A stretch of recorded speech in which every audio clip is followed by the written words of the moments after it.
Good morning, everyone. I'm Darshika Mehrotra, and today we have the privilege to host Ms. Nandita Puri. She's an author and a celebrity writer. She is going to share with us her inspirational journey. Grade 780 will be hosting the talk show, and all the other classes will be put on mute. I would kindly request everyone to listen attentively because there are going to be a lot of inspirational takeaways from this session.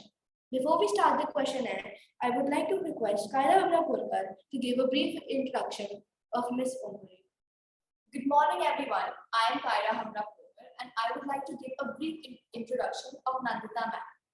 As a former student of English literature, Nandita started out as a journalist with some of the leading publications in the country, including The Statesman, The Telegraph, and The Times of India Group. She wrote a popular weekly column on films for nearly a decade with Midday and Dainik Bhaskar. Apart from working as a broadcaster for AIR and Mark Tully's radio network, she has been on the script committees of NFDC and CFSI, as well as a TEDx speaker. She also writes for televisions and films. Her collection of short stories, 9 on 9, was published in 2005, followed by her highly successful biography, Unlikely Hero, Om Puri, and her current international bestseller, Jennifer on Child Trafficking and Inter-Country Adoption. This is soon to be adapted into a film. In 2017, she launched the Om Puri Foundation at the 70th Cannes Film Festival in memory of her husband to carry forward his legacy and philosophy. Currently, she chairs the Om Puri Foundation. So, Nandita ma'am, welcome to Billabong High International School. It's a pleasure to have you. Thank you so much, and lovely introduction, lovely welcome. And so it's the grade 7 who started this initiative, and I'm sure the other grades are there, I guess, right? Grade 8 and the other grades. So yes, I'm all there with you girls. Billabong High School, go ahead, shoot. Tell me what you want to know. I am Nandita Puri and I have questions for you. And my first question to you is, ma'am, please tell us something more about yourself. Well, as I mean, she read out everything about myself and about me. But anyway, I started out, as I wanted to be a writer. Now, if all of us, we read books, we read fiction, we read Enid Blyton's, we read lovely short stories and stuff, Alfred Hitchcock's and stuff, like Nancy Drew's, and then we say we want to be writers. It's not easy to be a writer. To be a writer, or to be an actor, or to be a dancer, or to be a singer, these are performing arts, and these are arts. So it's a little difficult just to jump and say, I want to be a writer. So to be a writer, obviously, when I passed out from high school, I needed to graduate. When I graduated, I needed to do something. Now, no publisher is going to take me and say, come here, you're the greatest writer. No, it's not going to happen. I have to prove myself. Now, how do I prove myself? Very simple. Start working in lines related to writing. So I became a manuscript editor. As a part-time hobby, I used to edit manuscripts of PhD students and all. And I remember I used to get 1 rupee. That was in 1991. So long back. So I used to get 1 rupee per page. And these PhD, their manuscripts were thick. There were 300, and I used to feel very happy when they had a lot more pages. Slowly, I started interning with a newspaper, and I started editing what others wrote. And very gradually, I got into writing. So when you start writing and you see your own byline, so-and-so interview so-and-so with Nandita, that time I was Chowdhury, or so-and-so, you feel tickled because you get to see your byline. I think that gives you the greatest, kick. And slowly from writing, reporting, I was a journalist who reported. I was a journalist. Then as the years went by, people were confident about my articles. I got a column. I got 3-4 columns, but 2 of them were very, very popular. One was with the Midday Mumbai on cinema, which was a weekly column, came out every Friday. It was called Pot Puri. By that time, I had shifted to Bombay. I had got married. And Potpourri, a weekly column in cinema, it went on for 8-9 years. And then, of course, there was the other monthly column with Dainik Bhaskar. As you know, Dainik Bhaskar is the largest circulated Hindi daily in the country. So that was again a column called Khas Chehre, where I would interview a personality once a month. And that also went on for about 5 years, I think. And then gradually, in the interim period, while my columns were becoming popular, I decided to write and publish. That's when Rupa Publications came in and asked me to publish and to publish a book. So I was not confident about writing a novel or anything because I started with journalism, which is you get 500 to 1,000 words is your copy. And then when I was writing my column, it was between 500 to 800 words. So suddenly, from 5 to 800 words a week, if you are told to write, like something like 1.5 lakh words or 2 lakh words or 2.5 lakh, it's very daunting. So I said, let me start with short stories. Now, short stories, as you all learn, it's easier, but it's also very tough in a way. Easy because it's simple. It's much more simplified. It has a beginning, a middle, and an end. But within that limit of 3,000, 5,000, 8,000 words, depending on your short story, you have to show your technique. You have to put everything together, what you want to say. So anyway, it was nice. It was daunting. And I followed the classic rule, what I learned in school in the 3rd, 4th, 5th, 6th grade in English literature and language classes. And then I got my first collection out, and that was called 9 on 9. Let me see if I have the book around. I should have got my books. Anyway. Sorry. Now, that was a collection called 9 on 9. It was a collection of short stories, and it had 9 short stories with urban Indian women in the center. And it dealt from different middle class, upper middle class, from different backgrounds. But basically, it was an urban Indian short story book. And the characters came from Punjab, Bengal, Odisha, the South, all over, Bombay, Maharashtra. So it dealt with the trials and tribulations of urban Indian women, mainly middle and upper middle class, mainly middle class. So that was my first. After writing that book and after gaining confidence, and it went on to get into the Sahitya Academy of Indian Writers anthology. It was at the Frankfurt Book Fair anthology. So I started getting a lot more confidence. That's when I wrote my first novel, 2 Worlds. I'll just bring out the novel. Sorry, I don't have a copy of 9 on 9 right here. But this is my first novel called 2 Worlds. In 2 Worlds, I became a little ambitious. I went on to centuries, from the early 19th century, 20th, 21st century, from Kolkata during the British Raj to your current day Bombay. So that. Soon after that, when I, started getting a little more practice and I was confident as a writer, then of course I published the book, Unlikely Hero, a biography of my husband, Om Puri. So once this book was published, it went on to a bestseller list and it was translated in various Indian languages, Hindi, Marathi, Punjabi, and a whole lot of them, Malayalam. After this is my current latest book called Jennifer. 1 second. Here is 9 on 9. Here is a collection of my first book. That's short stories, 9 on 9. Then 2 Worlds, and then Om Puri, Unlikely Hero. My current book again is called Jennifer. Now this is very interesting. It is based on it's on child trafficking and inter-country adoption based on the true story of Jennifer Haynes.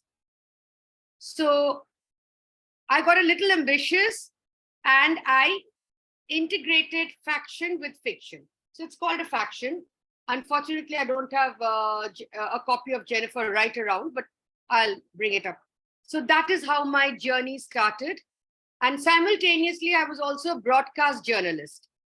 So I worked with All India Radio, Yuvavani. I worked with Mark Tully's FM radio. We were instrumental in launching the FM radio movement in India. And then, of course, I wrote for films, scripts, ad films, documentaries, and a whole lot of others. So I also wrote for a Bollywood film, Dil Leke Dekho, which unfortunately didn't do well, but it had Jackie Shroff, Archana Puran saying, and all of them. And currently, I'm working on the script of Jennifer. So you see, first I had to earn my living through journalism till I was able to get in as a writer.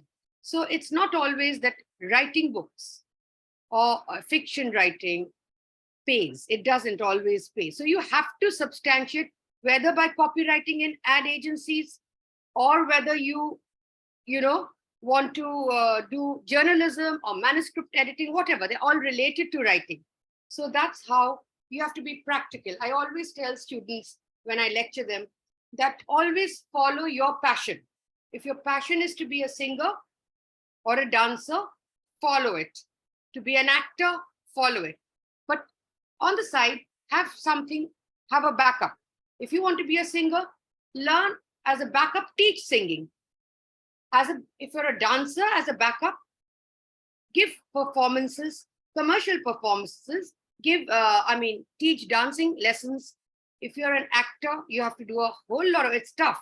Today, of course, acting is so much easier. My husband, it took, though he was a trained actor from the National School of Drama and FTII, it was very, very tough for him.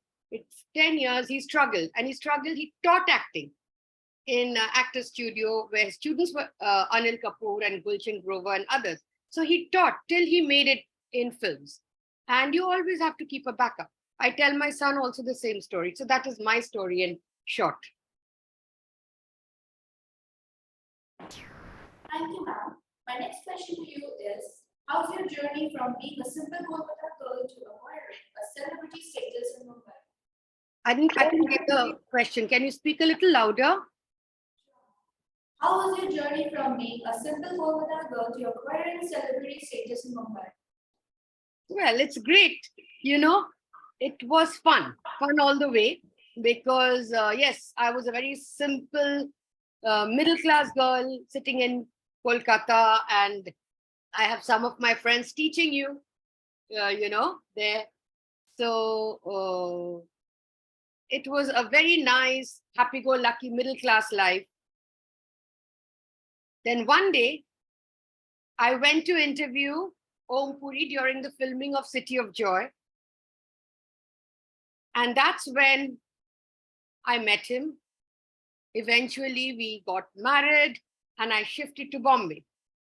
The initial years in Bombay was fun because I traveled to all shoots and I was, enjoying meeting up with the stars at shoots because these were the people you read about and you saw them on screen. You never thought you'd meet them. And there I was meeting all the Indian stars, the well-known directors, the international Bollywood actors like Jack Nicholson, Michael Douglas, and your Tom Hanks, Julia Roberts, the works. So it was a dream come true. But after about a few years, my husband told me, listen, you just can't sit around and keep accompanying me to locations. And because one fine day you're going to grow old and, when you have a kid and when your child grows up, you do take a break. When you have children, you do take 2-3 years break and you're very busy. But he told me one day, he sat me down and he said, if you don't do anything, if you don't utilize your talent, your capacity, when your children grow up and you're old, you will regret it. So you have to continue to do something. That's when I said, okay, let me get back to journalism. And that's when I started. It was difficult for me to get into full-time journalism, into news reporting. So what I did, and it worked for me very well, because of my past journalistic experience, I got columns. to write. I got a weekly column to write for midday. So that way I could look after the house. I could look after my son, who was small. At the same time, I also could write. I was writing and I was very happy and I was earning my pocket money. So yes, life has been touch wood good.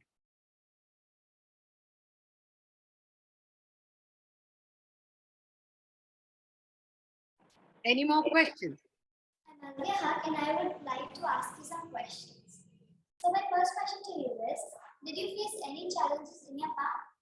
Did I feel? Did I? Did you face any challenges in your path? Of course. In what in my career you mean?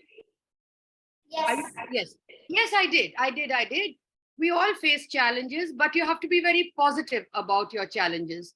For example, when I started writing for the newspapers in Kolkata, they said, no, you can't write. You just have to keep sitting on the desk and do proofreading.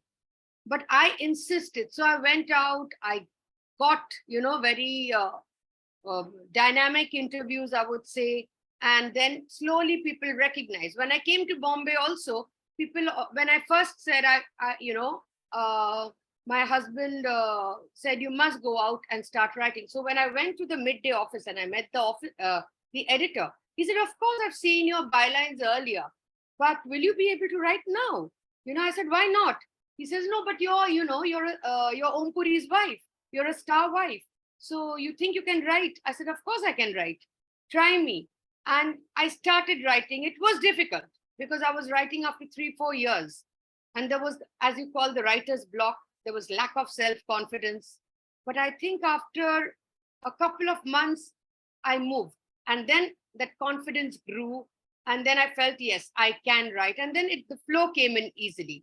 And of course, after that, I went, full blast. So I did face. Then again, when from journalism, I was moving into being an author, getting published, I did face some of it has been easy, some of it has been tough.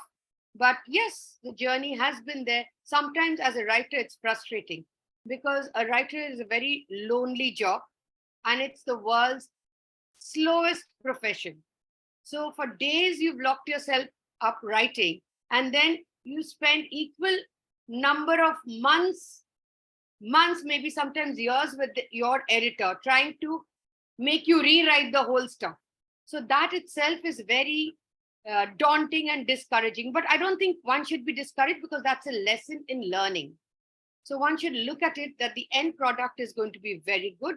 And like all of you go through kindergarten, class 1, grade 5, grade 8, it's a journey towards your ultimate goal. So same here, I look at it as a journey. If you want the product to be good, you got to work hard at it.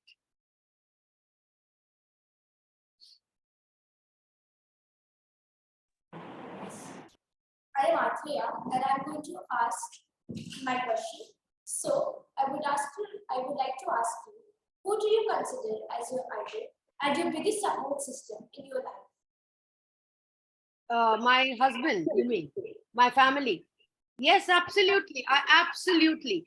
In fact, during my TEDx talks, I always tell youngsters, whatever is your passion, follow your passion.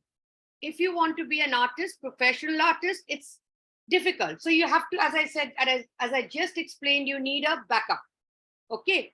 Plan A is to follow your heart. If you want to be an engineer, banker, doctor, other technical professions, it's much more easier because jobs are assured. So therefore, parents always say, be a doctor, be a this, be a teacher, because you qualify and you get the job. But if you want to be a professional, parents are worried because not for anything else. We all appreciate the arts. But the thing is, you may not get a steady job. So my talk always is plan A, follow your heart, follow your passion, pursue it. Plan B, do keep a backup as an option, so that in case plan A fails, you don't get disappointed, you don't get dejected, you don't get depressed. You have plan B to follow. And I always say, have a plan C also. And that in my case is to marry a well-placed husband. So my plan C to you kids are, if your spouse is good, but not, see, you can't be lucky all the time. So I had a tremendous support from my husband.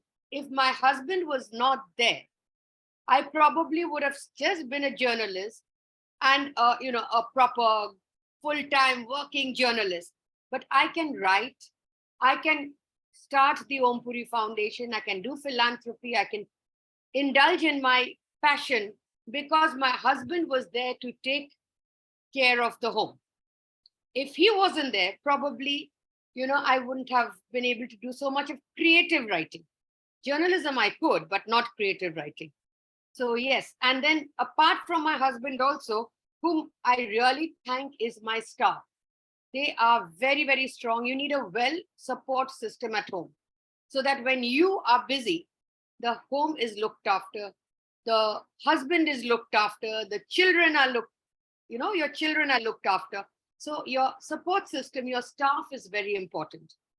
So that is something, very important. And to keep a good staff, it's not that they support you. You also have to look after them. You also have to support them.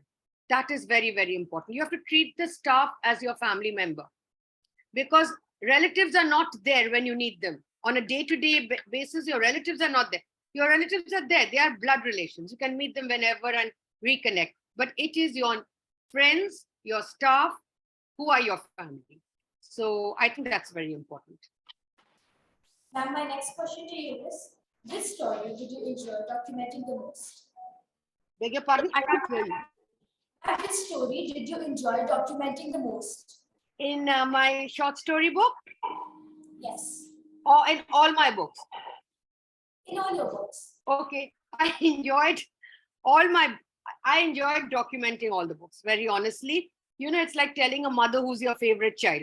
You can't. So I enjoyed Jennifer's story because it had, it was dealing with intercountry adoption and child trafficking. I enjoyed 9 on 9, my first book, my first baby. I enjoyed writing about my husband, Om Puri. But actually, sometimes parents are also very partial. And if you really tell me what I enjoyed the most, I enjoyed writing Two Worlds. It's a novel. It took me 7 years to write this book. I wrote it 2 years. My editor went and she just canceled everything. She said, I don't like it. Go back and rewrite it. So I rewrote it and then she re-edited.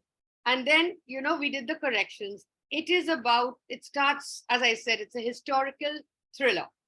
It's a historical romantic thriller and it was a challenge and I loved writing. Though, of course, this book has not done commercially so well, but I think I love it. I love it very much. It's like, when you have a little challenged child than the others, you tend to look after the weaker child more. So I guess this is my weak baby whom I love. Thank you, ma'am. Ma'am, I am Manya Gupta and I'd like to ask you a few questions. Since you have excellent communication skills, would you like to emphasize the importance of mastering this skill to the students? Absolutely. So communication skills can be in various, I started out my career working in a PR agency. So I worked public relations. That is, I worked under one of India's ace PRs, Rita Bhimani. And then I shifted to advertising for a bit. So, we work out the dynamics of public relations and advertising. Now, as far as communication is concerned, it all depends on if I'm talking to you, I expect you to look at me and I expect to look at you and I expect to have an eye-to-eye contact. You can never look down and talk to anybody. That's rule number one. You never look down. I always tell everyone, including my son, if you're talking, look up. Secondly, you have to be very brief and make things very clear, not go on and on. I have seen some interviewers who I'm not going to name on television. The questions are so long that the person who is being interviewed at the end of the question has forgotten the question, you know. So your communication should be brief. Third, you should be a very patient listener. You should hear the other person out. As far as writing skill is concerned, in terms of communications through writing, I think you have to be very, it's not a question of being brief or long. It's a question of being able to communicate, is simplicity. So I remember when I started out my career, and I remember reading one line interview, a sentence which, you know, stayed with me from Khushwant Singh, the late Khushwant Singh. And he said, there's no point putting flowery language in your writings, because the idea is to communicate with your reader. And if the reader is going to sit with a dictionary or keep asking here and there, what is the meaning of this, there is no point. You have not succeeded in communicating.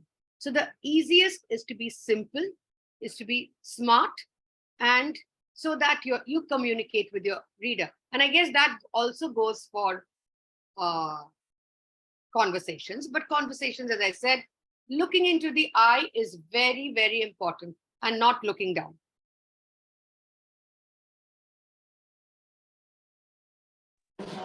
Now, would you like to tell us what is the importance of English language for students?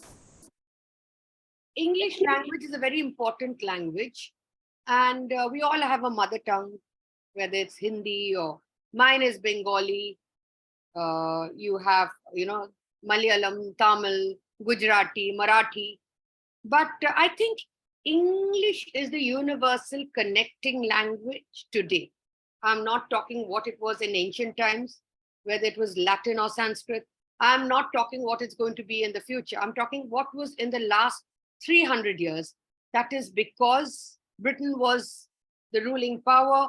The sun never set in the British Empire. Britain had all the countries under its wings, and even countries like America and Australia came out of the British.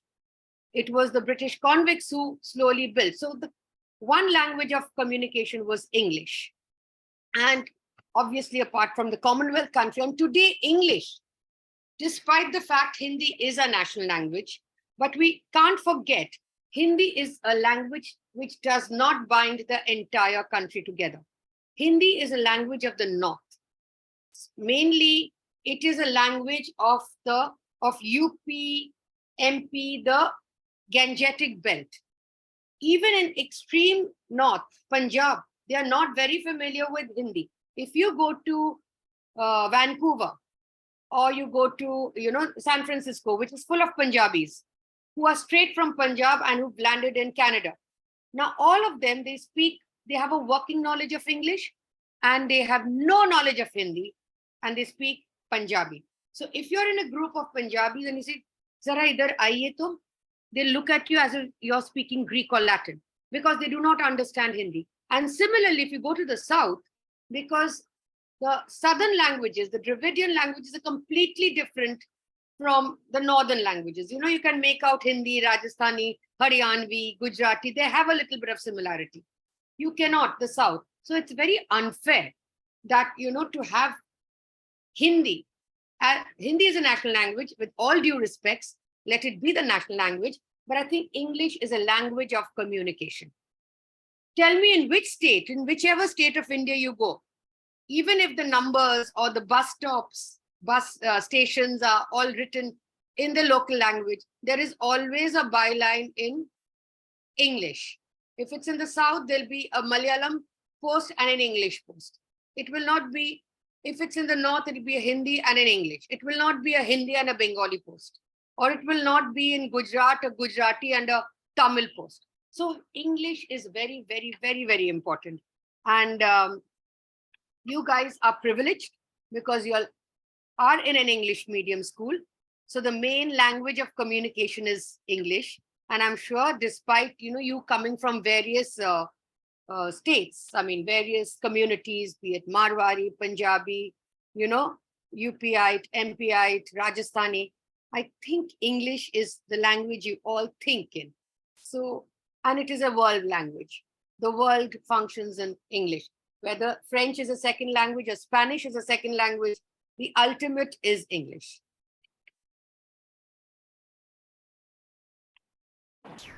Ma'am, would you like to give, ma'am, I'm Liba Ahmed, and would you like to give any advice for the students present today before we end the session? I would like to say that students, you all are all very bright, and you have